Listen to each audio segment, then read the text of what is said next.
Hey guys, if you've been following along, this is part 3 of the Parable of the Sower series I've been doing. If you've been following along, you know that we're kind of in the third soil today. That if you haven't been, which you should look back and look at some of these, but the first soil, we said that a seed in this parable that Jesus is telling, a seed kind of fell along the path and never had a chance. That it says that a bird came and ate it up, and I guess the translation for that, or the interpretation of that, was that Satan kind of yanked it up. This soil never had a chance. And then the second one that we talked about last week was where the seed kind of grew. It immediately grew up enthusiastic. It was, in the interpretation of that today, is it was motivated by a cool environment or a cool speaker or a cool church camp experience, but it never had any discipleship. It never grew any roots. And then when life came along or something hard came along, it just died and fell away. In the parable, it was like the heat of the sun came and killed it. In life, that's whether that's a hard thing, whether that's suffering, whether that's something that would make the Christian life hard. They had no roots, so they died. Or in the interpretation is that they stopped believing, they fell away, which is an indication that they never really were true believers. This week, I'm going to kind of y'all going to have to bear with me. I'm going to try and be short, but I love this particular piece. It's the third soil, and it says that, and we'll read it in a second, but basically the seed falls, it grows roots and produces a plant, but it says that thorns grow up around it, or weeds grow up around it and chokes it out. And Jesus kind of explains to us, what are those thorns, what are those weeds around us that would choke us out and kill our faith and not allow us to produce fruit, or that we might lose attention to Jesus, and the kind of the nasty implications of that. But I'm going to read this to you. I'm going to be all over the Bible today, and so like I said, I'll try and be short. But we're going to look at verse 7, and this is the third soil, and it says, this is Mark chapter 4, verse 7. Other seeds fell among the thorns, and the thorns grew up and choked it, and it yielded no grain. Okay, so you hear that.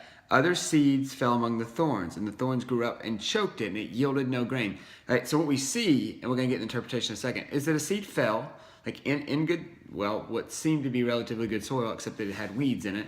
And the plant grew and was growing, had roots, so we would assume, because it didn't say it didn't, and it was choked out by the thorns, the weeds that were around it. Okay, so it was a poorly tended garden, so to speak.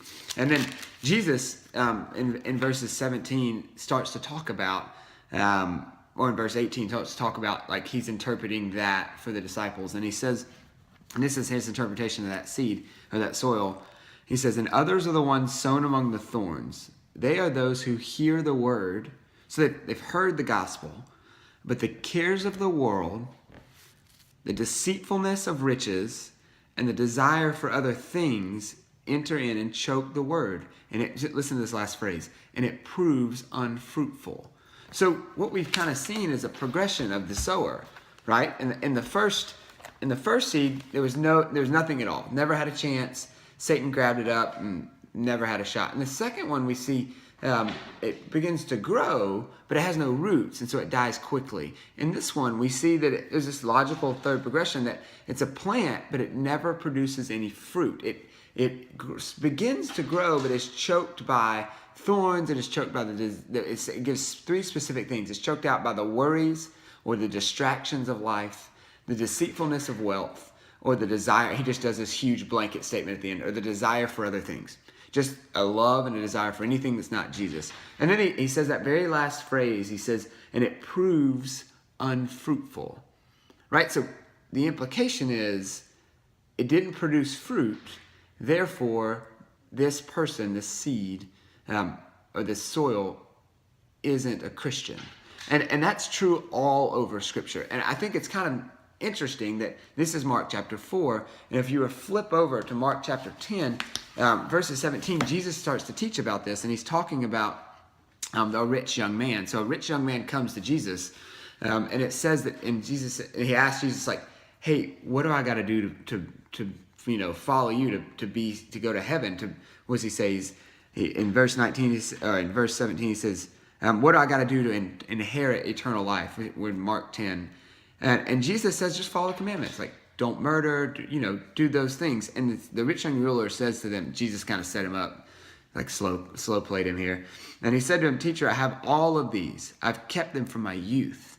And Jesus says this to him in verse 21.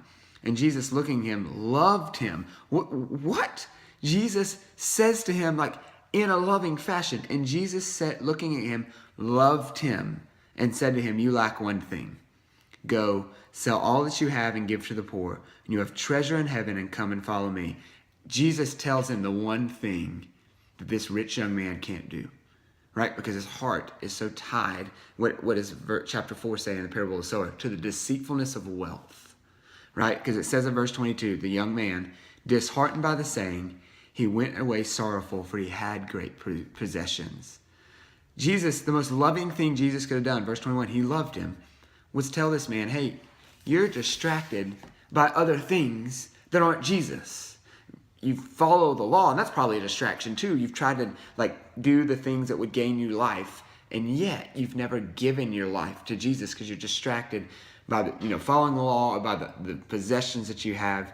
That's what's going on here in this parable, is that they've grown up, but they're still distracted by whether it's distractions of life, deceitfulness of wealth, or desire for other things. And because of that, they don't produce fruit. Jesus is not their primary desire. And because Jesus is not their primary desire, they are not Christians. In Luke 6:43, it says that a tree is identified by its fruit. That I know you're a Christian because I see the fruits of the Spirit. I see Christian things, Christian desires for Christ coming out of you. Matthew expounds on this. He says, every tree that does not bear good fruit is cut down and thrown into the fire. Right? So if you're not producing fruit, and there's not evidence of Christ in your life, you're not a Christian. James 2:17, faith is evidenced by works, right? AKA fruit.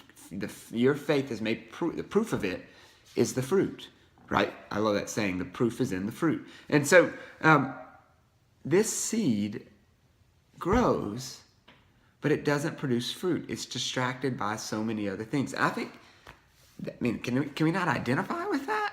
I think in the area of the world where I am, that is so easily seen. That there are people who would call themselves Christians. There are people who, and I would say I was this up till maybe 19 years old, who would do Christian things, but yet my desire was not for Christ, right? My desire was to have a good family. My desire was to make a lot of money. My desire was to fit in socially. So I did these things, I did some Christian things because I thought I might earn those things, or ultimately my desire was, hey, if I love the Lord, if I do godly things, God will give me everything I want, right? That's not a desire for God. That's a desire for things, and I'm going to use God to get them, right? That's not a desire for Christ because I see that Christ sacrificed for me. That's a desire that Christ might be my Santa Claus, that I just act well and act good and he'll give me everything I want, or my vending machine, let me punch in what I need and he'll give me everything I want. I wasn't desiring Jesus. I was desiring the things that Jesus could give me. And I think that's true in our culture today, as we get distracted by things and our eyes are not on Jesus.